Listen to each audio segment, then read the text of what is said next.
Bem, vamos dar continuidade então neste segundo vídeo falando a respeito das limitações ao direito de construir.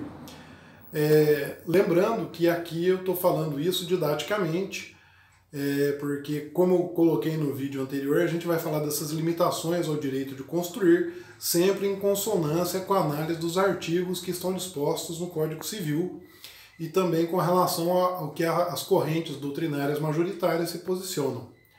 Eu havia falado no vídeo anterior das duas primeiras limitações, que seriam as limitações convencionais, oriunda das cláusulas contratuais, e da observância dos regulamentos administrativos, correto? Então agora a gente vai falar daquelas limitações do direito de vizinhança que estão propriamente no Código Civil, tá? Então, tudo aquilo que a gente tem no Código Civil que fala a respeito de direito de vizinhança, naturalmente é uma limitação ao direito de construir, correto? Inclusive podemos analisar aqui o que viria a ser um exemplo, então, de algo que está colocado claramente no Código Civil e é uma limitação ao direito de construir. Vamos imaginar, por exemplo, assim, o uso anormal da propriedade, né? Alguém que vai proceder à construção e ao mesmo tempo vai oferecer risco aos lindeiros, né? Expressão que é comum a gente ver dentro da doutrina, ao invés de usar vizinhos, usar a expressão os lindeiros, que são as pessoas que estão na sua relação de vizinhança, né? E lembrando também que nem toda casa ela não pode estar encravada por uma questão de lógica, ela vai ter a passagem forçada, ela vai ter acesso à rua, mas eventualmente você pode não estar morando de frente com a rua, sim, né? Especialmente quando é na área de condomínio, na área de prédios e por aí vai. Mas quando a gente fala de uma casa que está lá no fundo, é muito comum essa briga de direito de vizinhança. Lembrar também daquilo que ainda vai ser objeto de estudo específico, mas que foi adiantado inclusive quando a gente já estava em sala de aula, por exemplo, do distanciamento em que as propriedades têm que ter. Então a terceira limitação que a gente vai encontrar é com relação aos direitos de vizinhança, e nela a gente vai entender desde o distanciamento das aberturas de janela, passagem de vãos, os famosos corredores de iluminação e por aí vai. E o último, que é a última das limitações, que é a função social da propriedade. Pois bem, então, quando a gente vai pensar assim no direito de vizinhança e nas limitações que existem do direito de construir, respeitando então, primeiro, uma eventual obrigação que surgiu de um contrato. Segundo, a observância daqueles regulamentos que foram colocados pela administração pública.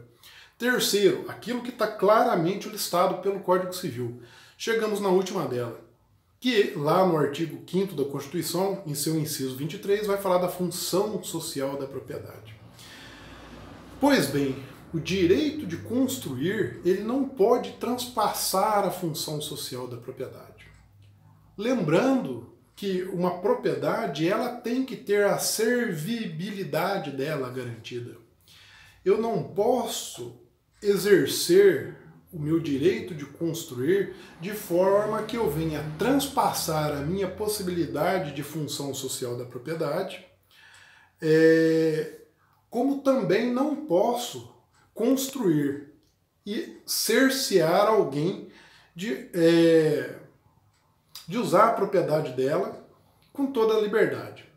Exemplificando, se eu estou numa área rural, eu não posso fazer nenhuma espécie de construção que eventualmente eu venha danificar ou prejudicar meu vizinho na área rural, como fazer, independente das áreas administrativas e ambientais, segurar, represar a água de um rio de forma que eu venha a prejudicar essa pessoa, né? Então, essas 4 limitações, a gente tem que ver que elas estão entabuladas entre a Constituição Federal, entre o Código Civil, entre os eventuais contratos que a gente tem e a própria Constituição, certo? Então, rememorando, pessoal, os 4 limites que existem do direito de construir. A primeira, o limite convencional, contrato entre as partes. Segundo, a observância dos regulamentos. A prefeitura disse que eu posso construir assim, assim, desta forma. Obedecer o direito de vizinhança, todas aquelas normas que tem. Eu não posso deitar água no vizinho, não posso cercear ele de usar a propriedade dele, deixando ele com a propriedade encravada. Eu tenho que aceitar a passagem de cabos, tubulações, por aí vai. E finalmente a função social da propriedade, que é aquela que o guarda-chuva abre e uma propriedade tem que servir para morar, para trabalhar, para produzir e por aí vai.